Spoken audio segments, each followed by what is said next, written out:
So, what was it actually like to be a gamer right at the start of the 90s? Well, we're going to find out. We've gotten our hands on a single issue of Video Games and Computer Entertainment magazine from April 1990, and we're going to use it like a time capsule, a direct portal into the hardware, the hype, and all the debates that really defined that exact moment in gaming. And this right here, this is the language of 1990. This is a quote from an ad for a game called Sky Shark, and it just perfectly captures the excitement of the time. Vivid graphics, furious action. I mean, this was the marketing machine in overdrive, selling an experience that felt like the absolute bleeding edge of technology. Everything was faster, bigger, and way more exciting than it had ever been before. Okay, so this magazine, this is our guide. It's not just a bunch of reviews and ads. It's a perfect snapshot of an industry right on the brink of a massive change. A real pivot point from one whole generation of gaming to the next. And in the kingdom of the living room, that king was, without a doubt, Nintendo. You gotta understand, the Nintendo Entertainment System, the NES, it wasn't just a console. It was a total cultural phenomenon. It had an absolute stranglehold on the market, and for millions of kids, playing video games just meant playing Nintendo. The tech that powered that throne was 8-bit. And while that might seem ancient to us now, back then, this was the standard. But the big news that was shaking up the industry, as reported right here in this issue, Nintendo announced that the infamous chip shortage was finally over. Now, this was huge because it meant the end of the dreaded allocation system and a flood of new game cartridges for a very, very hungry audience. But, the king's reign was being challenged. This issue perfectly captures a war that was brewing on two separate fronts. You had the established 8-bit world facing off against these flashy, powerful new 16-bit challengers. And here they are, the usurpers to the throne. The two main contenders trying to knock Nintendo off its pedestal were the Sega Genesis, with its super aggressive cool kid marketing, and the NEC TurboGrafx 16, which was kind of the dark horse but had some serious graphical muscle. So the magazine lays out the battle lines really clearly. The Genesis was true 16-bit, the TurboGrafx was this interesting hybrid, but the real kicker, the thing that got everybody talking, look at the controllers. Nintendo gave you two right out of the box, ready for multiplayer. With Sega and NEC, you only got one. You had to go out and buy a second one. And with NEC, get this, you even needed to buy a special adapter. Can you imagine trying to play with a friend and realizing you couldn't?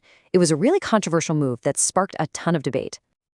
All right, so with the hardware all set up, what were people actually playing? Let's switch over to the software and see what games were generating the most buzz in this one issue. For the TurboGrafx 16, Bonk's Adventure was the system seller. The killer app, The magazine's reviewers is just heaping praise on it, which really shows you how critical it was to have a new, exciting mascot character to launch a console. Bonk was basically NEC's answer to Mario. And the variety was just incredible. Over on the NES, you had arcade conversions like 720 Degrees, where the review literally praises the rad maneuvers. Then, on the other end of the spectrum, you've got sports games like Kings of the Beach, which was getting props for its realistic detail, right down to the different kinds of serves.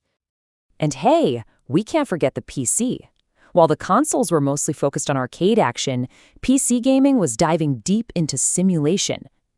An ad for a golf game, Greg Norman's Shark Attack, is boasting about his digitized swing, 3D perspectives you could rotate 360 degrees, and even changing weather conditions. I mean, this was what high-tech gaming looked like on a computer in 1990. Beyond the individual games, this magazine is amazing because it captures the birth of two industry trends that are still right at the center of the gaming debates we have today.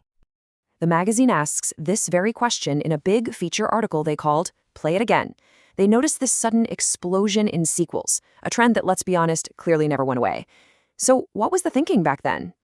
And the answer comes straight from a developer at Sierra Online. It was all about the characters. It's simple, right? Players got attached to these heroes, and sequels let them continue those adventures. It's a formula that was being perfected back then, and it's still pretty much the bedrock of the entire industry today. And this wasn't just some small trend. Just look at this list. Every single one of these is a sequel featured prominently in this one issue. From beat-em-ups like Double Dragon 2 to graphic adventures like Manhunter. Literally everyone was doing it. The franchise model was being born right here. But there was a dark side. While sequels gave players more of what they loved, a new practice was taking games away. The magazine's editorial section is just full of letters from frustrated gamers. See, back in the old Atari days, you could pretty much get any big game on any system. But now, a huge hit might be an NES exclusive, leaving Sega owners completely out in the cold. The console wars had truly, officially begun. So, how did all of this actually feel from the player's perspective? Well, this magazine also gives us this fantastic window into the gamer culture that was starting to form around these new consoles. I mean, how did companies connect with fans before the internet? Well, Taito was launching actual newsletters for its players. NEC was running mall tours with skateboard demos to let kids get hands-on time with the TurboGrafx.